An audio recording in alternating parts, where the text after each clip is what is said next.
Ahí está. Bueno, ¿cómo están? ¿Cómo llegaron al viernes? ¿Enteros, en pedazos, en mitades? Bien, estudiando mucho, pero bien. Está muy bien.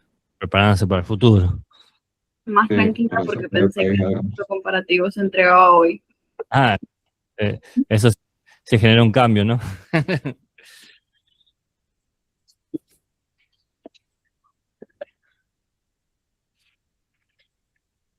Y, bueno, les comento un poco lo que he estado pensando. Estaba muy indeciso sobre si quiera dar la clase esta por el tema de la lógica del paro. Eh, Pues, porque dar la clase así es, bueno, de cierta forma es no parar y es cumplir el objetivo de privatizar las distintas dimensiones de la educación, porque acá estamos cada uno usando sus propios recursos para poder estar conectados. Y eso va en contra del espíritu de la educación pública. Entonces estaba como realmente indeciso. Porque viendo que necesitaba una red de apoyo para dar la clase pública, que no era simplemente ponerme ahí eh, y dar la clase, y dar la clase así virtual donde nos da, nos despierta los traumas de la guerra del COVID, porque estar así, yo hablando frente a la pantalla, es algo horrible. Yo les veo sus iconos y está mi icono y cero contacto humano, que en ciertas circunstancias tiene sentido, pero acá creo que lo único que hace es reforzar la problemática más que solucionarla. Entonces, no estaba como muy convencido, porque también está la idea de que este espacio tiene que darle a ustedes herramientas, no solamente filosóficas, sino prácticas para defender la ciudadanía. Si escuchan ruido, es mi hija que está jugando con juguetes. Entonces, era como, bueno, si yo no doy la clase, estoy ejerciendo mm, mis derechos cívicos, pero no les doy a mis estudiantes herramientas para que los puedan hacer. Entonces, es una tensión que tengo. Eh, Hoy decidí dar la clase, pero no sé si futura instancia donde no pueda dar la clase de manera pública, se dé la clase de manera virtual. Quizás mande una guía de lectura o quizás no haga nada, sea simplemente paro in extremis. Quizás se nos ocurra alguna alternativa, qué sé yo. Escucho ideas también, ¿no? Estoy bienvenido a, a propuestas. Si ustedes tienen algo más superador que lo que a mí se me ocurre, genial. Eh, Porque este tipo de resistencias se hacen en conjunto. Pero eh, para ofrecer algo desde donde estoy parado, preparé un texto que me gustaría que lo leyéramos entre todos, cada uno, qué sé yo, un párrafo, una partecita, e ir discutiéndolo. Este texto no estaba pensado para la cátedra, para la materia, lo estuve armando hoy. Como verán, acá van a ver que como justamente lo armé hoy, tuve que apoyarme en herramientas digitales y he puesto los links para que vean qué es lo que tomé, qué es lo que no tomé, ni nada. Es un texto muy cortito, son 6 páginas. Tampoco me daba tiempo para hacer mucho más. Eh, pero creo que puede servir un poco para pensar la necesidad del paro y de las luchas sociales. Entonces, si les parece a ustedes, me interesaría empezar la clase con esto y luego ir con los elementos teóricos que tenía preparado la clase en sí. No sé qué piensan ustedes antes de continuar. Me parece bien, profe. Como usted decide. Bueno, Em, yo comparto un poco con usted, profe, que no soy tan fan de la virtualidad. Prefiero las clases presenciales y me emocionaba más la idea de tener una clase pública. En todo caso. Em, pero bueno, por lo menos va a estar acá el intercambio. Nuestras primeras reacciones al texto. Así bien, que bien, bien. ¿Y demás? Leticia, Greta. No, Leticia no, Paula y Greta. Creo que esos son todos los que estamos, ¿no?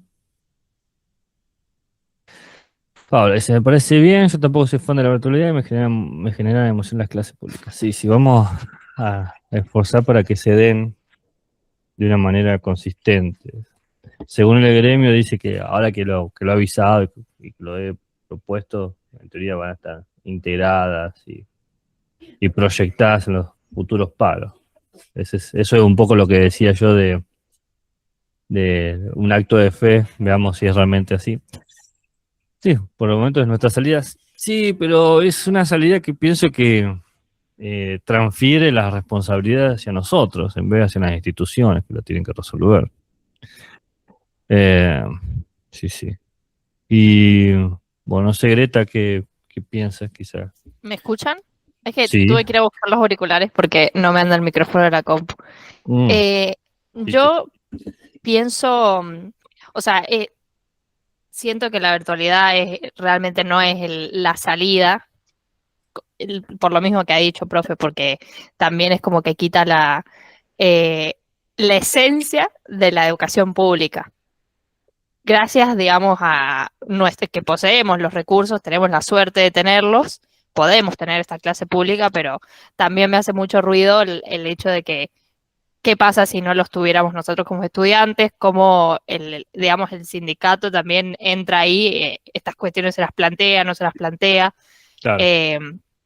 Porque yo reconozco y también entiendo que usted sí se las ha planteado, por eso también fue la propuesta de la clase pública, pero ante la no posibilidad tenemos que utilizar la virtualidad y eso también es como que siento que el paro igual, las clases, las aulas vacías, digamos, y no dar clases, es una buena, digamos, respuesta ante la situación que realmente es gravísima y ha llegado a un extremo, pero también es como, por otra parte, como que me queda dando vueltas eso, nosotros como estudiantes, ¿qué podemos hacer para como apoyar esta situación de nuestros profesores? Digamos, como que nosotros lo único que podemos hacer es tener clases o estudiar, en todo caso.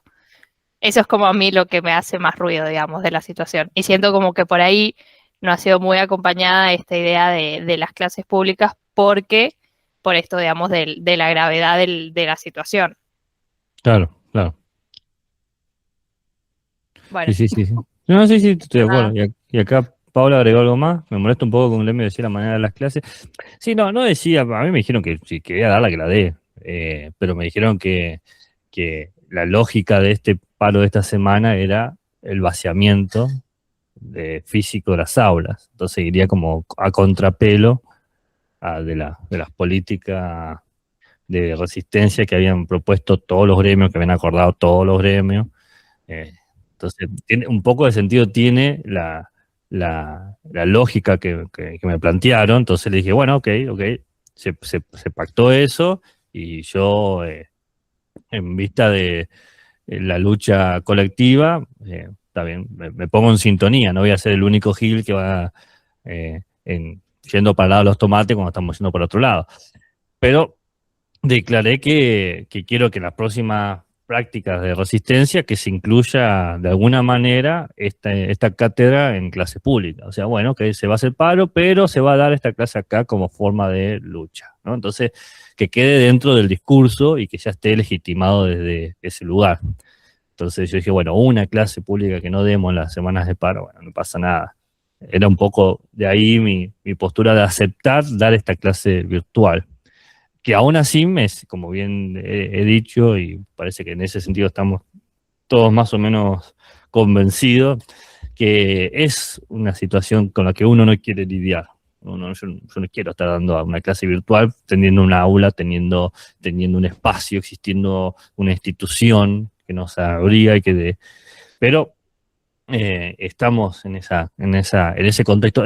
La cuestión es que yo no sé qué comprensión tenemos como grupo, este grupo que se ha dado, de la situación en sí.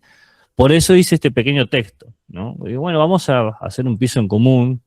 Al final van a ver, está toda la bibliografía que se cita, son todos textos actuales, claramente.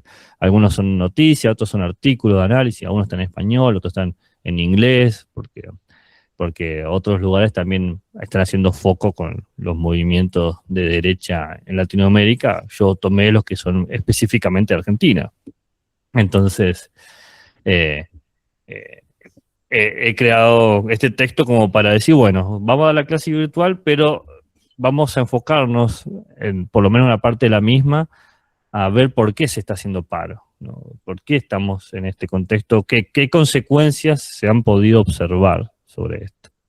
¿Y qué se puede esperar a mediano plazo y a largo plazo si se mantienen estas lógicas? Porque a veces uno no los puede ver, no lo puede entrever, porque no se detiene a verlo, porque está ocupado o porque quizás no sabe cómo hacerlo, que también es legítimo eso.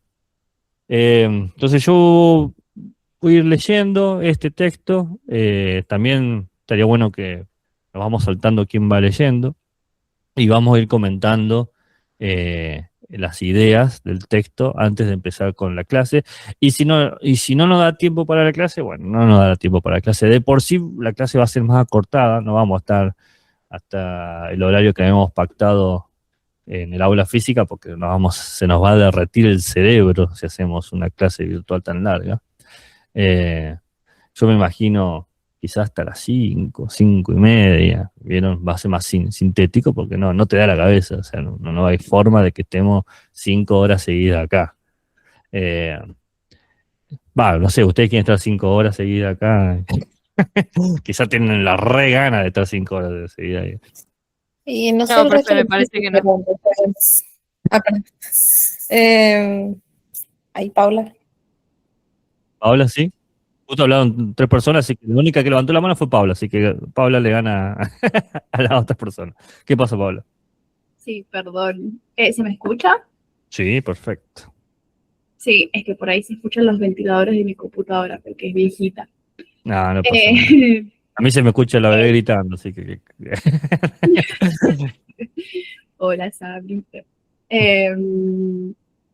Yo le iba a decir justamente que me iba a ir un poquito antes, pero como usted quiera, o sea, yo sí entiendo que por ahí quizás al ser virtual no es lo mismo que estar face to face en el aula, pero como también se le dé cómodo a usted, o sea, si usted necesita estar las 5 horas, estaré las 5 horas.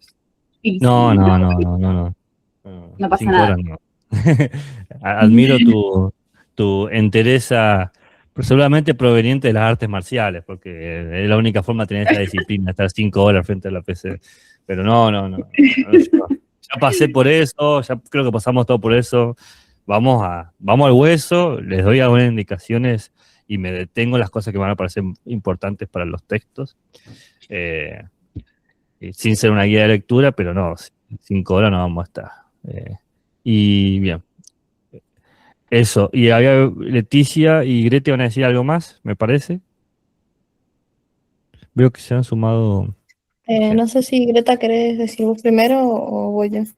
No, yo lo único que decía que no, que por favor que 5 horas No, o sea, no, yo no voy a estamos de poder acuerdo. realmente, se me Estamos explota la cabeza. Estamos en sintonía en eso entonces. Sí, sí, Bien. ya lo vimos en el 2020. Ya está. No, sí. Acá vamos al hueso. Vamos al hueso. Vamos a lo importante. Y es más, en una de esas nos demoramos con este texto y no llegamos a los otros. Y bueno, lo siento. Esta clase de por sí, en principio no debería existir. Entonces, bueno, entonces voy a empezar a leer yo para romper el hielo, pero después estaría bueno si alguien se suma. Pues sigo yo, después Bueno, de usted, dale. profe. Genial, gracias, Reta. El texto, este título me lo tiró la IA, le aviso a la gente que se sumó, lo escribí hoy, y como había cosas que no tenía tiempo de revisar, le tuve que pedir asistencia a la IA y a Netbooks. Son dos tipos de IA distintas que sirven para dos cosas distintas. Profe, ¿puedo hacer una Sí, consulta? sí, ¿Cómo? plata no O sea, tengo. yo la verdad no soy bueno usando IA, no sé cómo se usa, siempre lo uso mal y la IA siempre me engaña.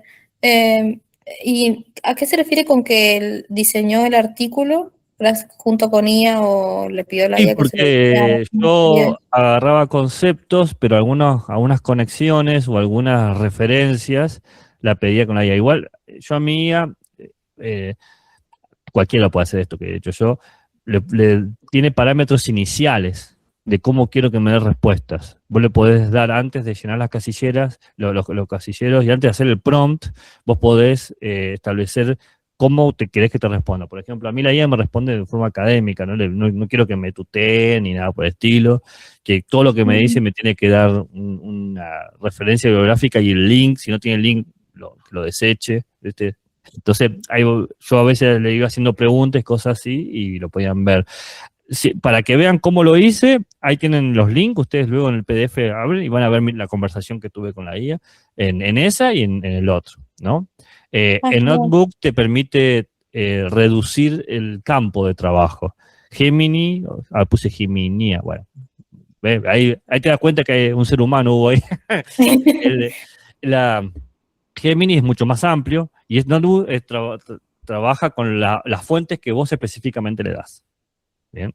Entonces, hay como una cuestión de corrección de gramática o de ideas o de revisión de sentidos desde aquí, y acá hay una búsqueda de información específica en los textos en base a acá. Para que se imaginen la situación de precarización en la que estuve escribiendo eso, estaba... Espérenme un segundo, tengo que cerrar la puerta porque mi hija está durmiendo.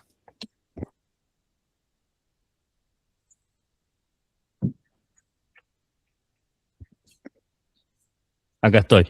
Para que se den una idea de la situación de precaria con la que hice esto, fue en la primera siesta de la Sabrina, entre las 11 y las 12. Entonces ella estaba durmiendo en mis brazos y mientras lo estuve escribiendo con el celular.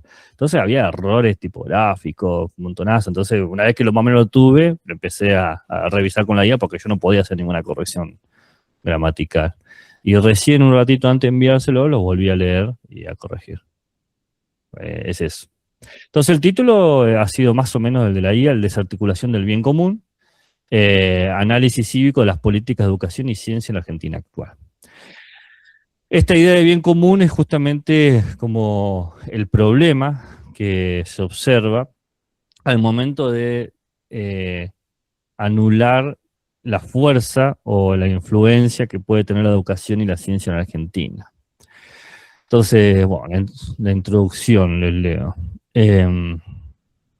Dice, la praxis gubernamental en Argentina del primer cuarto del siglo XXI, es decir, hasta el 2025, ha experimentado un giro ontológico y político sin precedentes, en el sentido de que ha cambiado la manera en cómo estamos entendiendo el hacer política y las bases de nuestra política. La llegada a la gestión de La Libertad Avanza ha institucionalizado una retórica de la motosierra es esta metáfora del recorte drástico del gasto público, y de la licuadora, que esta es una metáfora, también una figura de la disolución de activos y salarios por inflación, es decir, la pérdida del poder adquisitivo. Hay dos metáforas que operan fuerte en La Libertad Avanza: la necesidad de hacer la motosierra para evitar que nos coma la licuadora. Y estas metáforas terminan regulando el nuevo contrato social.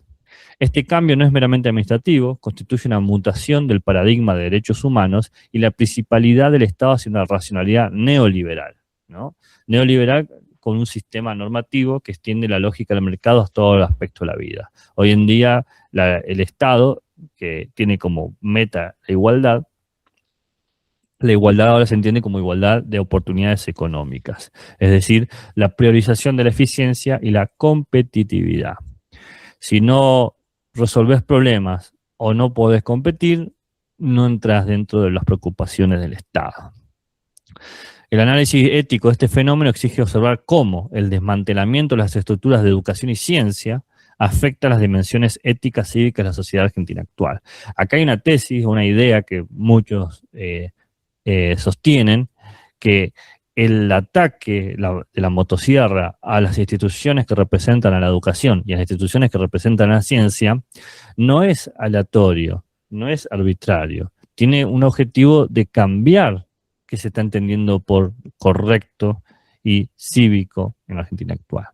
No se trata solo de una cuestión estrictamente presupuestaria, implica una reconfiguración de la ciudadanía, donde las argentinos y argentinas dejan de ser sujetos de derechos para ser conceptualizados exclusivamente como capitales humanos. Ustedes saben que ahora, por ejemplo, el Ministerio de Educación ya no es un ministerio, es una secretaría, y es una secretaría del Ministerio Humano, Ministerio de Capital Humano. Entonces, los ciudadanos argentinos ya no son entendidos como sujetos que tienen derechos, sino que son objetos que pueden ser usados y que tienen que influir en cómo se invierten en sí mismos. Por ejemplo, si vos querés educar, tenés que pagarte. ¿Se entiende el sentido hacia dónde va este pequeño texto? O sea, que trata de señalar este problema. Sí, profe. Sí. Bien, bien. Bueno, Greta, ¿querés empezar a leer? Bueno, empiezo. ¿Lo abro yo aparte o lo leo de acá? Como te sea más cómodo. Bueno, lo leo de acá, más fácil. 2. El cientificidio y la pérdida de la soberanía cívica. La degradación del Ministerio de Ciencia y Tecnología a subsecretaría, junto con el congelamiento presupuestario vigente, han sido calificados por la comunidad internacional como un cientificidio. Bien, ¿qué están entendiendo ustedes por cientificidio? Y la muerte de la ciencia, digamos. El Bien. homicidio, en realidad, de la ciencia. Sería. O sea, no homicidio. O sea, en paralelo significa lo mismo, como que alguien ha matado la ciencia y eso ha sido... Están anulando o, claro, aniquilando nuestra capacidad de producir conocimiento científico. Bien. Siga. Desde una perspectiva ética, la ciencia no es solo un motor económico, sino un bien público esencial para la resiliencia democrática.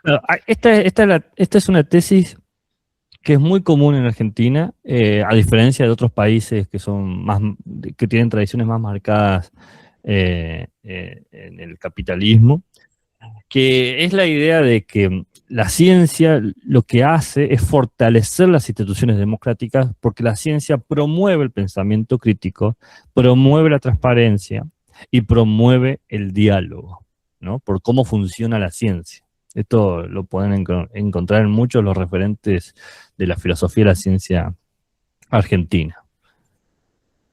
Sigue, Greta, por favor.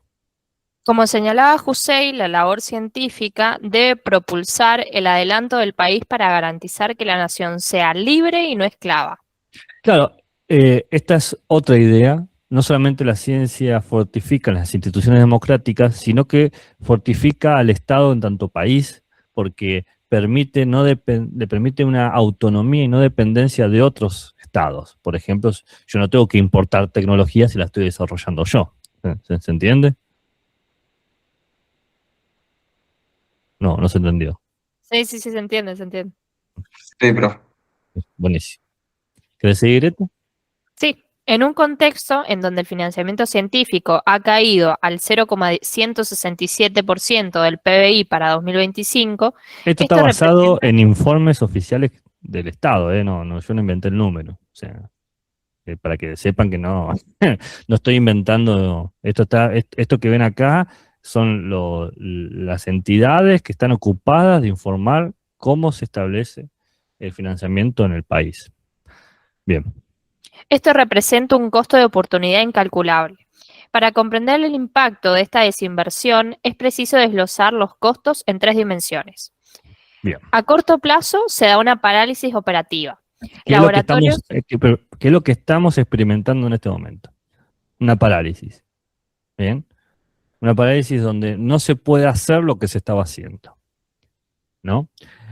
leo yo ahí. Laboratorios que deben elegir entre pagar servicios básicos o insumos, provocando una actividad de equipos de alta complejidad. Está pasando, este es un ejemplo, hay más, ¿no? Hay laboratorios de alta complejidad dentro de las universidades que para funcionar tienen que elegir entre pagar la factura de luz o comprar, por ejemplo, los reactivos o los repuestos o lo que sea. Eso genera una dificultad para poder avanzar en la investigación, porque tengo que esperar en que el mes que viene haya plata para poder hacerlo. ¿Se entiende? Entonces, ¿qué pasa con esas investigaciones que se están desarrollando y se han detenido por el simple hecho de que no se pueden financiar? Este es el primer efecto que tiene el recorte. No poder hacer el trabajo que se estaba haciendo. No poder hacer el tipo de trabajo que se está haciendo. Un ejemplo cercano, para que lo vean ustedes, se hizo el año pasado la convocatoria de los proyectos de investigación CICITCA. A nivel nacional se hicieron, ¿bien? Entre esos, filosofía, el Instituto de Filosofía del profesor Peñafort y todos los institutos de la Universidad Nacional de San Juan presentaron sus proyectos. Yo presenté un proyecto y yo estoy también como investigador en otro proyecto. Todavía no están evaluados. ¿Por qué? Porque no hay gente para evaluarlos. Y segundo, por más que se apruebe, no sabemos si van a tener la plata que uno ha proyectado en gastos para ese proyecto. Entonces, estamos ahí esperando, en una parálisis. No sabemos. El proyecto tendría que haber iniciado en diciembre del año pasado. Y profe, ¿puedo consultar? ¿Y ustedes, si proyectan un presupuesto, encima tienen que proyectar un número menor del que en realidad van a terminar necesitando, porque si no, no se los aprobarían? ¿O pueden poner No. y ellos le dan menos? No. Cada proyecto ya está establecido cuánta plata le van a dar. Por ejemplo, los proyectos humanísticos tienen 2 millones de pesos, 1 millón por año. Por año. En esta convocatoria. Pero no es lo mismo 2 millones en diciembre que 2 millones, anda a saber cuándo lo aprueben. Igual 2 millones por año no es nada. No, es 1 millón por año, 2 millones en total. ¿Y qué hacen con eso? No. Pelamos papa, eso sí, mucho no puede hacer. Dios mío. A mediano plazo se presenta la muerte de las líneas de investigación. Claro, porque hay proyectos que una vez que se paralizan, se terminan desapareciendo. Cuando un equipo se mantiene inactivo, sin repuestos, por ejemplo, por 6 meses, la gente deja de trabajar o se va o abandona porque no puede continuar o porque tiene que conseguir plata a otro lado. El conocimiento que se fue acumulando para hacer esta línea de investigación se termina perdiendo.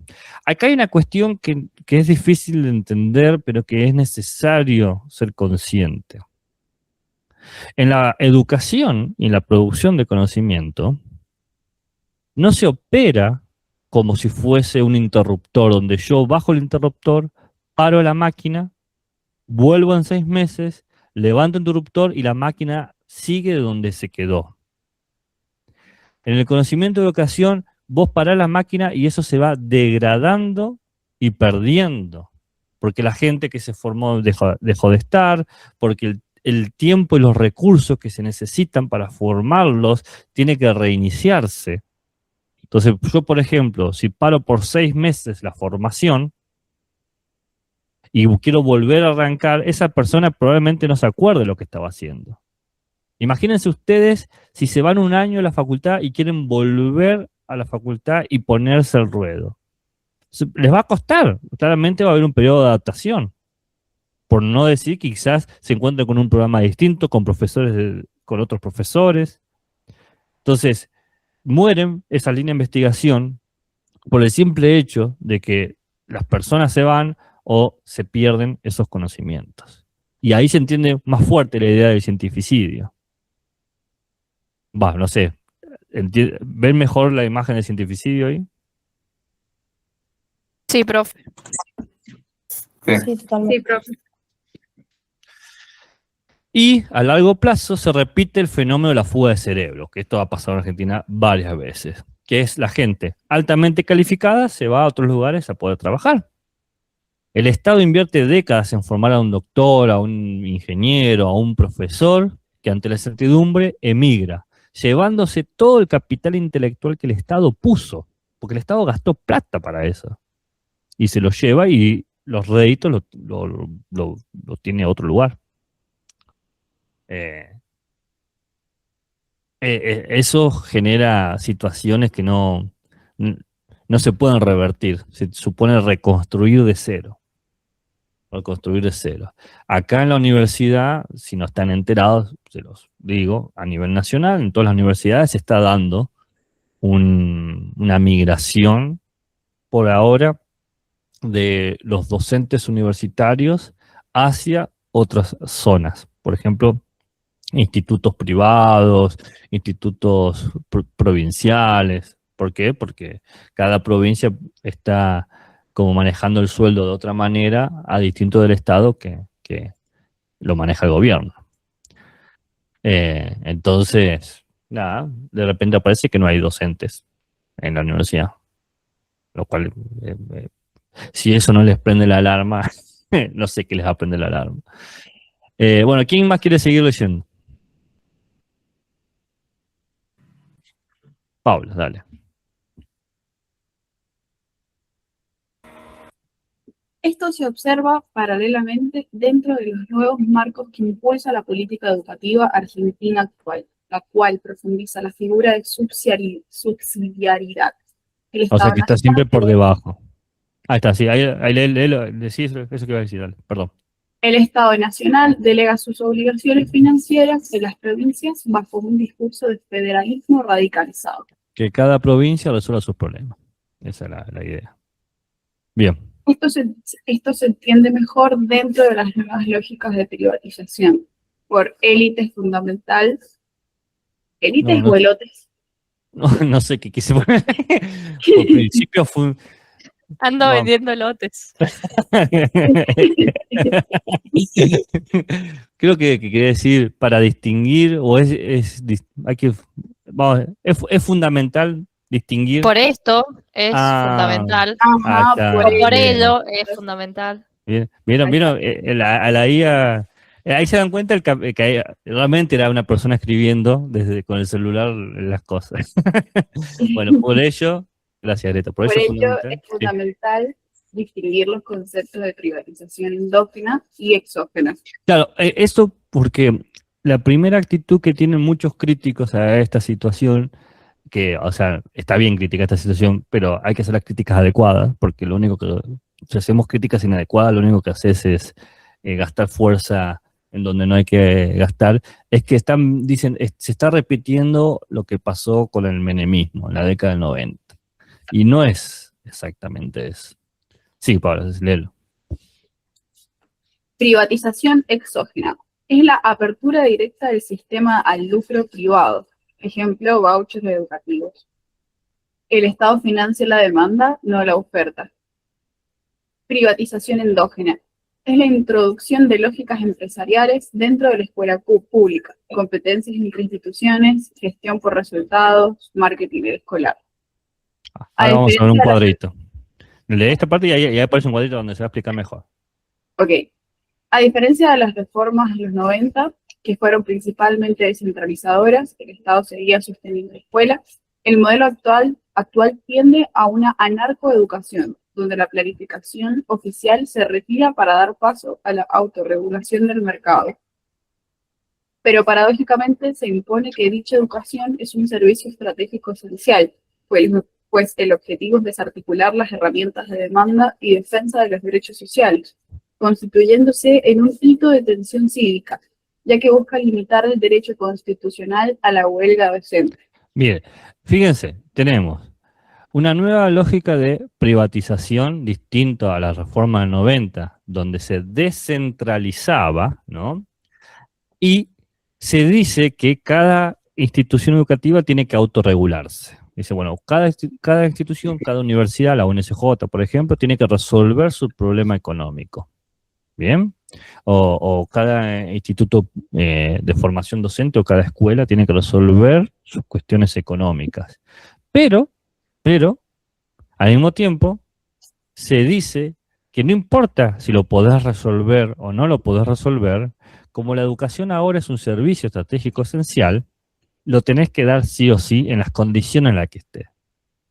No importa que no tengas luz, no importa que no tengas agua, no importa que no tengas techo, no importa que no tengas docentes, de alguna forma lo tenés que dar.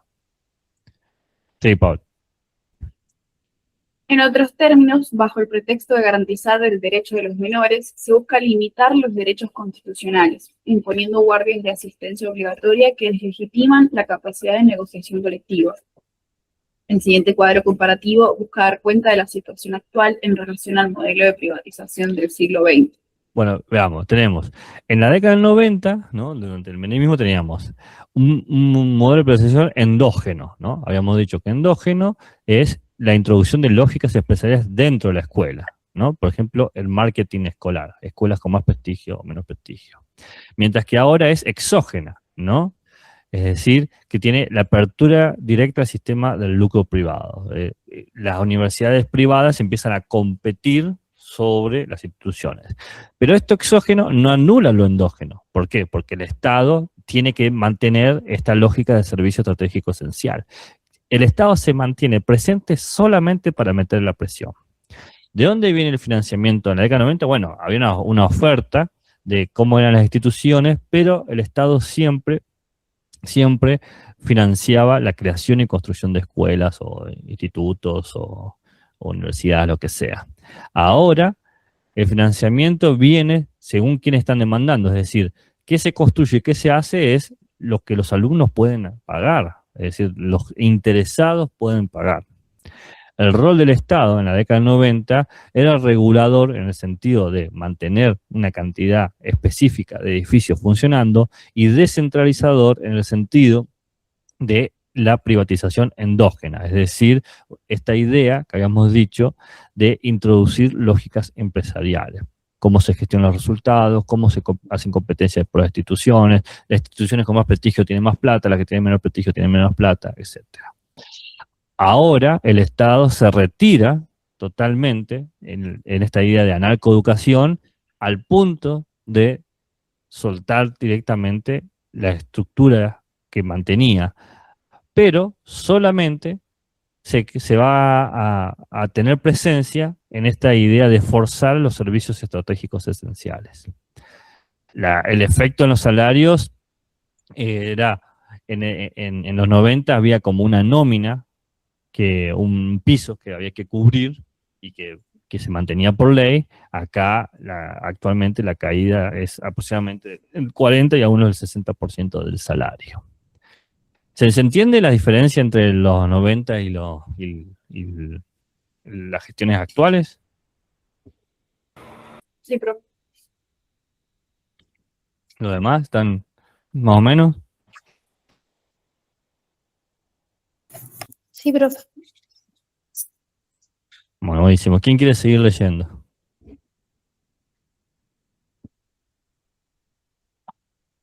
Dale, Ezequiel. Punto 3. Erosión de la verdad y de la cohesión social. Hannah Arendt advirtió sobre la mentira política moderna, cuya función no es engañar sobre un dato, sino destruir el sentido de la verdad factual. Destruir el sentido de la verdad factual, es decir, que la verdad de los hechos no tenga peso. ¿Bien? Sigue.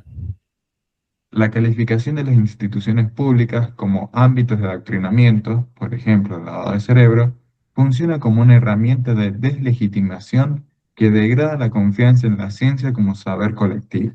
Claro, antes de poder dar lugar a este tipo de prácticas, ¿no? Este modelo de privatización exógeno y endógeno, fue necesario descalificar a las instituciones educativas y científicas, problematizarlas de tal manera que dé sentido la necesidad de reestructurarlas.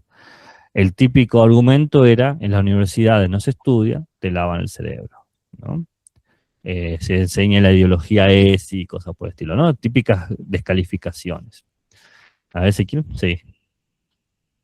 Al atomizar al ciudadano en un consumidor de vouchers, se rompe la tradición de la escuela pública como motor de movilidad social y espacio de mixtura de clases. Claro, porque el espacio, la lógica de la escuela era que cualquiera, sea tu lugar económico, eh, iba a tener garantía de una formación de categoría, de nivel, y por lo tanto poder salir de las escalas más bajas de la economía, por ejemplo, de las clases bajas o las clases empobrecidas, y tener oportunidad de crecer social y culturalmente. Y a su vez, como las escuelas públicas eran mayoritarias, no importaba que vos tuvieses plata, tenías que ir sí o sí a una escuela pública. Y en esa mixtura de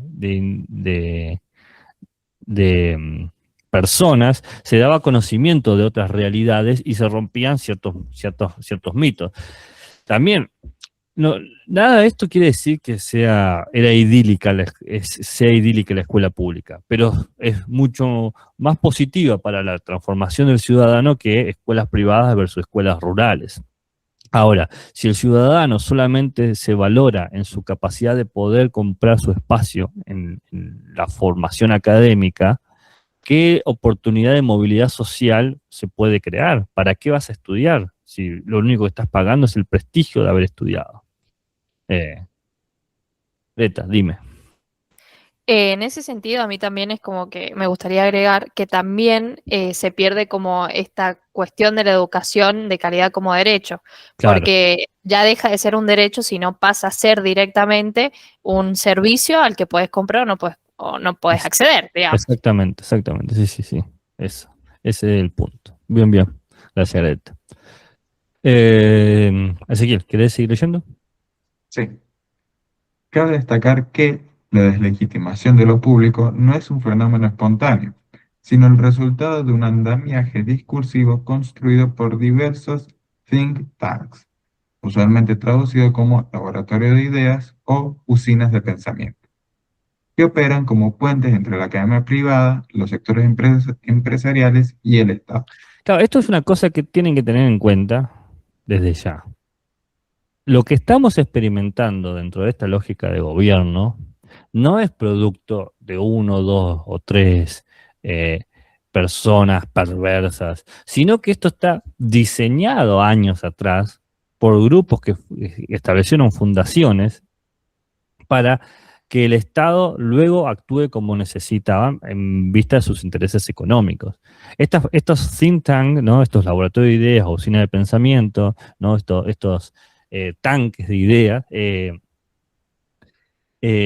están 10, 15, 20 años trabajando, haciendo lo que hoy quizás diríamos como lobby, pero preparando el espacio para eso. No es algo que sucede de la noche a la mañana de, brotó como las margaritas esta lógica. No, se va estableciendo y apareciendo distintos espacios inicialmente informales, bien, por ejemplo las redes sociales, y luego cooptando espacios oficiales o públicos del Estado.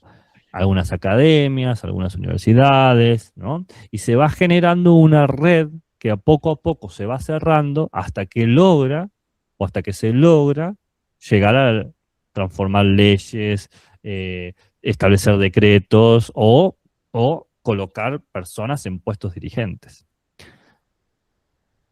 Sigue. Organizaciones como la Red Atlas y la Fundación Faro están actuando como engranajes clave para instalar en la opinión pública la narrativa de la ineficacia estatal, Estas son logrando, con referencia argentinas, la Red Atlas y la Fundación Falo. Sí. logrando que propuestas antes consideradas extremas sean percibidas hoy como soluciones viables. Esta estrategia busca desplazar el consenso de derechos humanos vigente para reinstalar una moral conservadora y pro-mercado, donde la educación deja de ser un espacio de construcción ciudadana para ser tratada bajo una lógica de rentabilidad y competencia individual.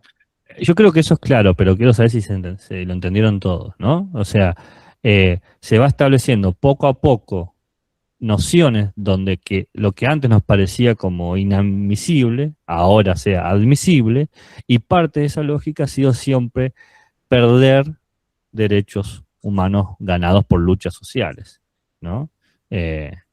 Y frente a qué se piensan esos derechos, bueno, por la moral conservadora y de pro mercado. No sé si se entiende esa idea. Sí, profe. Sí, sí, sí. Todos estamos en una... Sí, profe. Bueno, buenísimo. No sé si se quiere seguir leyendo o alguien quiere seguir leyendo. No tengo problema de seguir. Bueno, termina esta sección y buscamos y ya vemos quién más tiene ganas de seguir leyendo. Dale. Bien. Dicha mutación se materializa en la transición hacia un modelo de privatización exógeno. Perdón por la notificación. Apertura directa del sector, por ejemplo, apertura directa del sector público al lucro privado, cuyo eje principal en Argentina está siendo el sistema de vouchers o cupones educativos. Sí, es el sistema de vouchers es el concepto de pedir un préstamo estudiantil, endeudarte y cuando te recibas pagar la carrera que has hecho en 20 o 30 años, o ir comprando voucher para hacer créditos y de a poco ir haciendo los cursos en relación a los créditos que te dan. Mayormente vos tenés que comprar un promedio de 5 créditos para hacer un curso, para que se den una idea. No sé a cuánto están los vouchers, no tengo ni idea, pero debe ser muy caro. Si alguien tiene ese dato, buenísimo. Sigue. Este mecanismo no solo altera el financiamiento, sino que limita al ciudadano al transformarlo en un consumidor de servicios que compite por capital humano, en lugar de integrarse en un proyecto colectivo de derechos y demandas sociales. O sea, estudiar de vuelta ya no es para poder aprender algo, inclusive para dar algo a la sociedad donde vos te formaste, sino es porque te da un estatus tan igual como la fama, como tener el último automóvil de alta gama o el último celular, ¿no? Es un elemento de prestigio. Sí. Al romper la tradición de la escuela pública como motor de movilidad social y espacio de mixtura de clases, se erosiona la cohesión social, sustituyendo el concepto de bien común por una autorregulación del mercado que profundiza las brechas de desigualdad preexistentes. En otras palabras, el bien común se transformó en un egoísmo común. Es decir, cada uno va a luchar por sobrevivir en esta situación y nunca por una cuestión de colectivo, comunidad. Esta idea va también con la idea de atomización, ¿no? De sectorización, de no pensar en el otro, porque el otro, dale, Alejo, no hay problema. No pensar en el otro porque no me beneficia. O si pienso en el otro es siempre en, bueno, ¿qué beneficios me da ocuparme de esta persona? Sí, Ezequiel, por favor. Esto da cuenta de un giro hacia un paleolibertarismo, aquella corriente que combina el anarcocapitalismo con un conservadurismo cultural autoritario y utiliza la confrontación directa contra los derechos humanos de cuarta generación, por ejemplo, digitales, migratorios o interseccionales, como herramienta de fragmentación social. Claro, los derechos humanos de cuarta generación son los derechos que ahora se están debatiendo que se instituyan, ¿no? Cuando se habla de la Carta de los Derechos Humanos, la versión oficial es la de 1948, que es la que está vigente ahora, que es la tercera generación de los derechos humanos, ¿no? La segunda generación fue al finalizar la Primera Guerra Mundial, ¿no? En 1918, 19. 19, ¿puede ser? Bueno. Y la primera generación fue con la Revolución Francesa, ¿no? Ahora está hablando de la cuarta generación, bueno, con derechos, por ejemplo, a preservar tu identidad digital, que no hagan nada con esa identidad que sea una identidad pública, pero virtual, el derecho a poder moverse entre países o las subjetividades interseccionales, por ejemplo, qué sé yo, la mujer trans musulmana, ¿no? Para pensar ese tipo de interseccionalidad. El concepto de interseccionalidad y migración lo vamos a trabajar más. Creo que los tres conceptos los trabajamos más adelante, así que ya después a cada uno de estos nos ocuparemos en sus respectivas clases. Una sobre sí, el capitalismo digital, otra sobre las migraciones, cuando vemos Hannah Arendt, y otra sobre la interseccionalidad cuando en la última unidad. Así que puntualmente cada uno de estos serán trabajados más adelante, así que queden ahí en pendiente. En nuestra pared de corcho imaginaria lo dejamos ahí. Pero la idea es que el paleolibertarismo lo que está haciendo es esta idea de libertad total al capitalismo, pero con una cultura que dice solamente hay una forma de ser. Entonces es una libertad total en venta y compra, pero el sujeto tiene que tener una forma de pensar específica. Paleo tiene que ver de antiguo, ¿no? De lo viejo, de lo tradicional, no como lo paleolítico. Sigue, Ezequiel, por favor. Por ejemplo, el cuestionamiento de la educación sexual integral como una ideología remite a la noción de mentira política moderna, arendtiana aludida anteriormente. Eso que dijimos de la verdad factual que se le anula su sentido. El impacto histórico de esta erosión de la verdad factual, analizada por la filósofa hace más de 60 años, recuerda que cuando la sociedad pierde la capacidad de distinguir entre el hecho y la opinión, se destruye la base misma de la resiliencia democrática, dejando a la ciudadanía vulnerable ante retóricas de confrontación permanente. Claro, si toda su opinión gana el que grita más fuerte. Termina en esa circunstancia. ¿Quién quiere leer la última parte? Es cortita. Vuelvo a leer yo, si no. Bueno, lea Si usted. no puedo ser yo, si no. Ahí está, Leti, lee vos que no leíste. Dale, Claro. Leti. Lo que pasa es que yo lo voy a leer desde mi PDF porque estoy medio chicata. Dale, no hay problema. La transición hacia la gestión de la libertad avanza no representa una simple alternativa de gobierno, sino la instauración de una racionalidad neoliberal radicalizada. Esta lógica, analizada sociológicamente, estructura la acción de gobernantes y gobernados, bajo el principal universal de la competencia, donde el ciudadano es despojado de su estatus de sujeto de derechos para ser reconceptualizado como una unidad de capital humano. Claro, fíjense ahí. La función de un Estado, que fue lo que hablamos en la otra clase, es generar la igualdad. Pero acá se cambia el sentido de esa igualdad o se la orienta el sentido de igualdad, que es la igualdad en competencia, no igualdad de derechos. Todos pueden competir. Pero esa competencia es una competencia estrictamente capitalista. Y quiere decir que no todos pueden competir, porque no todos tienen los recursos para competir. Lo que va a hacer el Estado es, yo no voy a obstaculizar tu carrera a la competencia. Ahora, que vos no tengas los recursos para competir no es mi problema. Y no es mi problema porque ya no sos un sujeto de derechos pleno. Sos un elemento capital dentro de la competencia de los capitales. Sigue, Leticia, por favor. Me hago un paréntesis, me hizo acordar, profe, no sé, es un tema súper horrible, pero me hizo acordar ese meme de Cusco, que dicen, a mí no importa que tu familia no tenga, ¿qué es lo que era? Así, comida. Sí, comida, sí. Era Isma, decía. Tendrían que haber pensado antes de nacer en la pobreza. Claro, Milei, debieron pensarlo antes de no tener. Sí, bueno, es esa idea, sí. Claro. Ok, creo que me quedé aquí. Y desde una mirada genealógica, este modelo se define como un post-neoliberalismo o paleoliberalismo, libertarismo.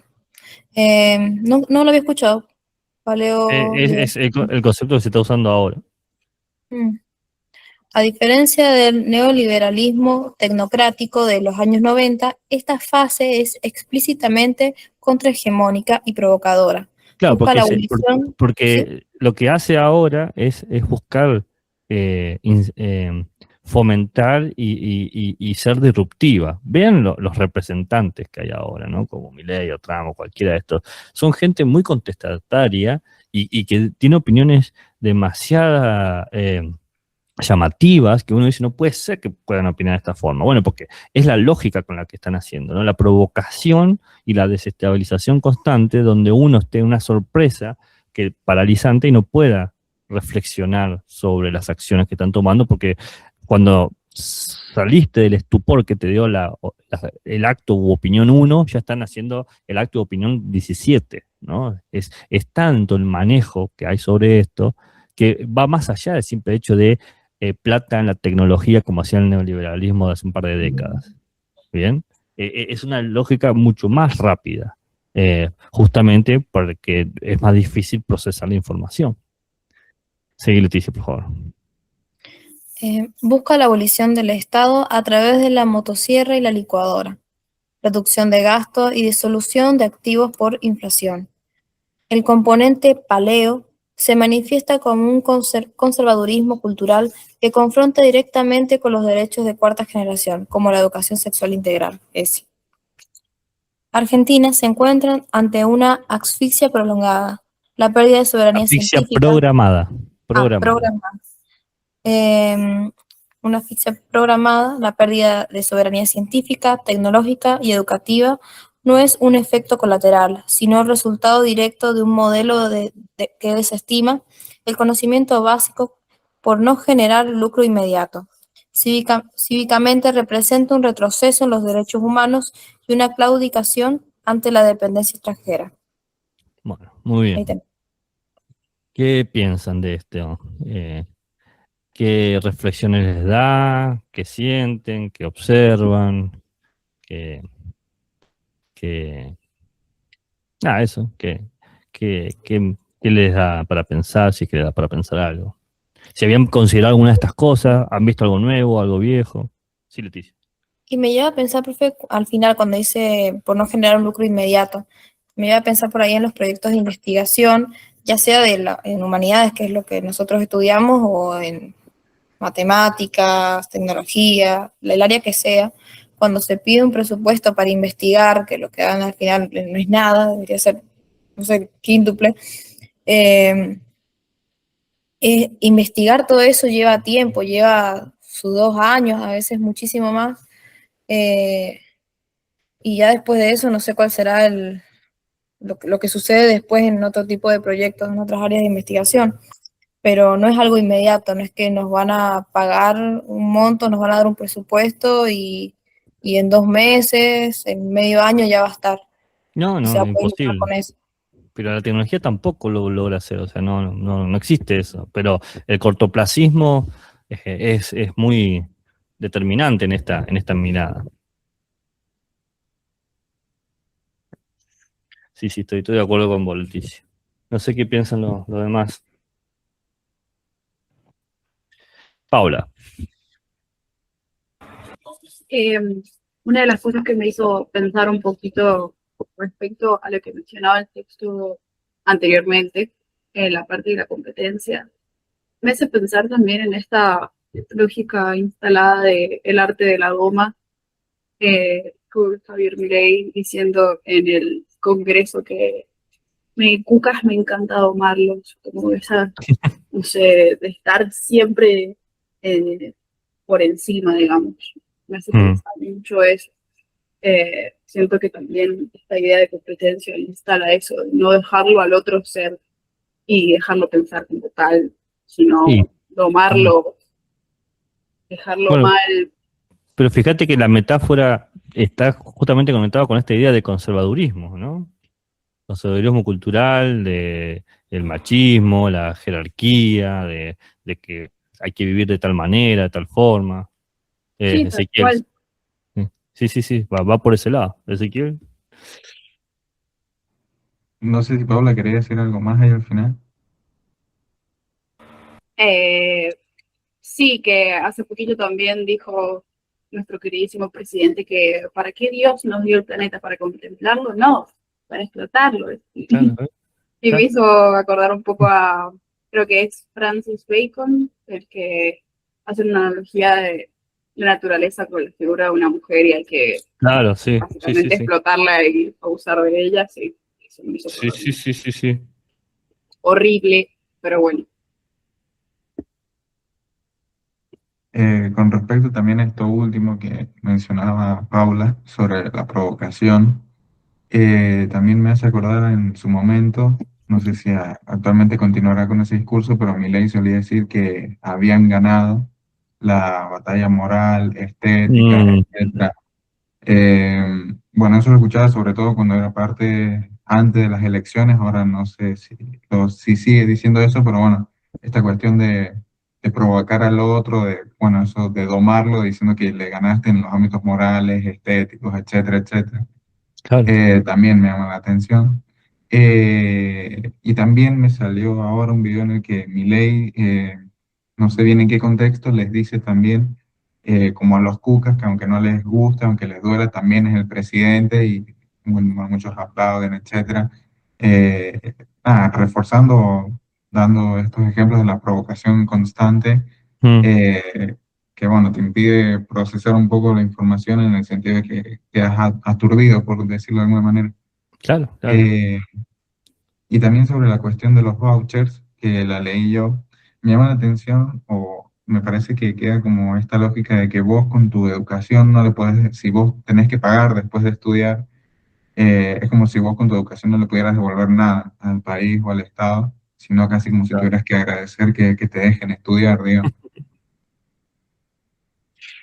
Sí, sí, sí. Es una cuestión de qué suerte que tuviste.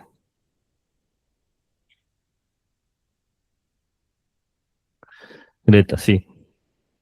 A mí lo que me genera, digamos, más allá del texto, o sea, que es como que intensifica la angustia que ya tengo, digamos, en relación al contexto actual y me hace pensar mucho en esta como jerarquía ontológica que está intentando como establecer Mm, digamos, este gobierno que, bueno, como bien está explicitado en el texto, en realidad es como un plan mucho anterior, o sea, algo que se viene gestando hace mucho y el uso de metáforas como que lo hablábamos la clase pasada, como que está muy bien usado, o sea, en todo mm, sentido. Ser un sí, sí, cuca sos un ser menor, o sea, hasta se empieza a cuestionar como el carácter de ciudadano. claro, Eh, claro. Eso también es como que justo en la materia lo veamos, porque me parece muy, muy loco eso de que si no tenés plata, no podés acceder a una buena educación o a una educación de calidad, o directamente no accedes a educación porque a las escuelas que vas a poder ir no van a haber profesores, entonces nadie te va a educar. Sí, sí. Eh, en ese sentido es como que me choca bastante y me angustia, digamos. Sí, sí, sí. Comparto el sentimiento de angustia. Estoy de acuerdo con eso. Pablo, dime. Sí, siguiendo lo que dice Greta, me hace pensar en estos memes que ahora han salido de, perdón por mi opinión de extrema izquierda o de cuca, pero creo que todos tenemos derecho a acceder a la educación o a Claro. la salud pública y ese tipo de cosas que es verdad, o sea, se pone en cuestionamiento hasta dónde tenemos, quién tiene el derecho a acceder a cuestiones que en realidad son básicas. El derecho a la educación y a la salud como tal. Sí, lo que antes era algo mínimo, inclusive el concepto de decencia o dignidad cívica, ahora es cada espacio una lucha de reivindicarlo porque se lo ha desestimado inmediatamente. Ya no es algo obvio, sino que tenés que ver cómo podés reivindicarlo o defenderlo, porque si no se va a escurrir entre las estructuras del Estado, ¿no? O la estructura degradada del Estado. Lo que antes era, es obvio que todos tenemos que ir a la escuela, ahora es, no es obvio, porque puede que, no. ¿Para qué quería la escuela el peón rural? No, que se quede trabajando en el campo, problema, o sea, ¿para qué quiere saber leer si tiene que mover eh, pardas de uva? No le interesa eso. Y de repente decir, oh, ¿cómo la gente opina eso? Y te obliga a tener que defender espacios que uno pensaría que ya estaban naturalizados. Pero te das cuenta ahí que no están naturalizados, ¿no? Greta. Sí, eso también es como que refuerza esta lógica meritocrática de la educación, digamos, como ¿para qué vas a ir a la escuela si no te la ganaste? Porque sos pobre o porque tenés que trabajar, o este sistema de vouchers también, digamos, o sea, vos tenés que devolver la educación porque no es que te lo hemos regalado, o en todo caso, esta lógica que tienen las universidades privadas, por ejemplo, que te dan una beca, pero tenés que ser cierto tipo de estudiante, tenés que ser cierto tipo de profesional después y tenés que devolver lo que hiciste, digamos, pero siempre bajo el interés, digamos, de tu mérito o de que te lo tenés que ganar. O sea, como que nadie le regala nada a nadie y la educación no te la vamos a regalar y vos nos tenés que devolver a nosotros algo, en todo caso. Que Sí, no es, ya no es es una ciencia, no deuda. es conocimiento, es una deuda económica. Ujú. Sí, sí. Sí, sí, sí. Bueno, ante este contexto es donde estamos parados, ustedes y yo. Esa es el contexto actual. Y Voy de a citar ahí, a una prócer argentina, qué peligroso, qué triste. eh, entonces, frente a eso, tenemos que ver cómo movernos y cómo actuar. Eh, Bueno, no sé si alguien tiene algo más que decir sobre este tema o quieren que hagamos un... Sí, Paula. Perdón, otra No, cosita que no, no. me dejó Pero para, pensando. para eso está este espacio. Eh, Me sorprendió mucho lo de los créditos estudiantiles, porque yo pensé que eso no... En realidad lo vi en una serie que se llama ¿Cómo conocí a tu madre?, donde hay Sí. un episodio de uno de los protagonistas que no puede comprar una casa porque en su tarjeta de crédito Ted figuran los Mosby. préstamos de... Ajá. Sí, sí. Sí, referencia, profe. Sí, me la vi toda la serie. Qué bien, yo también. Que dice que, bueno, ¿cómo se llamaba el abogado? Eh, Marshall, el amigo. Marshall, que no puede comprar una casa porque su tarjeta de crédito estaba explotada por los créditos estudiantiles. Y cuando vi ese episodio me quedé así, como, ¿qué son los créditos estudiantiles? ¿Qué es eso? La deuda que tienen todos los estudiantes universitarios pagan. Inclusive las universidades públicas de Estados Unidos son pagas. Pasa que pagan mucho menos, pero son pagas. Claro, Eh, así que sí, la verdad que eso me dejó pensando mucho, digamos.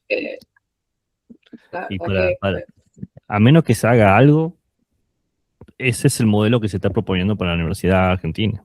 A menos que se revierta, a menos que se establezca algo, hacia ese lugar va. Es parte del proyecto creado por estos laboratorios de ideas.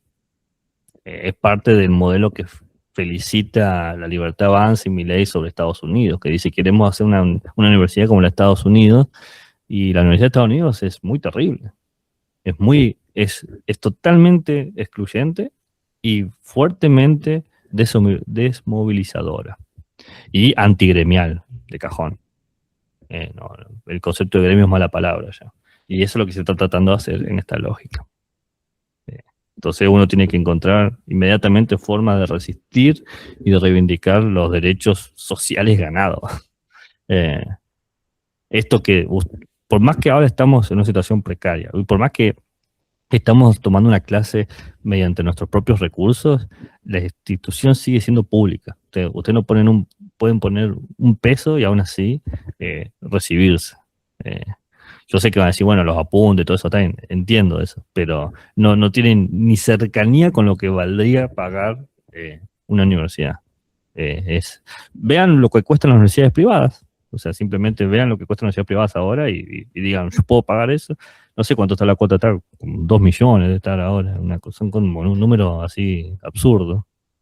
Profe, Sí, Greta. acá, por ejemplo, en las de Buenos Aires, mi hermana se recibió de la Universidad del SEMA hace Bien, poco y la cuota del último año, o sea, de 2025, era arriba de 2 millones de pesos claro. por mes. Y Y encima además tenés que pagar a derecho eso de hay que examen. sumarle la matrícula. Claro, y la matrícula. Sí, sí, sí. Y vos decís, Y son qué picante. universidades que son impagables, o sea, realmente para una persona común es impagable, o sea, si ni siquiera los sueldos llegan a 2 millones ¿No? de un docente, por ejemplo, Ah. o de un empleado público. Entonces es como, es realmente inaccesible. ¿Mm? Son universidades que o sea, y tampoco ni se compara a el nivel de educación, digamos, que Claro, la tienen, tipo, calidad educativa es la otra. calidad educativa. Leticia. No, que justo Greta mencionaba sobre el pagar la universidad privada. y me resonó mucho con mi prima que ya el último semestre no se lo pudo pagar mi tía, y mi prima está trabajando de otra cosa que no es su profesión, porque ya terminó, ya hizo la tesis, todo, pero no la puede pagar. Claro, Se no puede ejercer y tiene que trabajar en un bar hasta poder pagarse lo último que le queda y ahí poder empezar a ejercer. Claro, sí, sí. Es esa lógica. Bueno, son 4 menos 10. ¿Le parece que hagamos un recreo de 10 minutos y después volvemos y vemos un poco sobre el fascismo y el anarquismo? Bueno, Bien, profe. sí. Les mando un Calentamos link. el agua para el mate. Sí, les mando un link dentro de 10 minutos y vemos lo que podamos hasta las 5 de fascismo y anarquismo. Ok, profe. ¿Listo? Ok, Nos vemos. nos vemos en 10. Dale.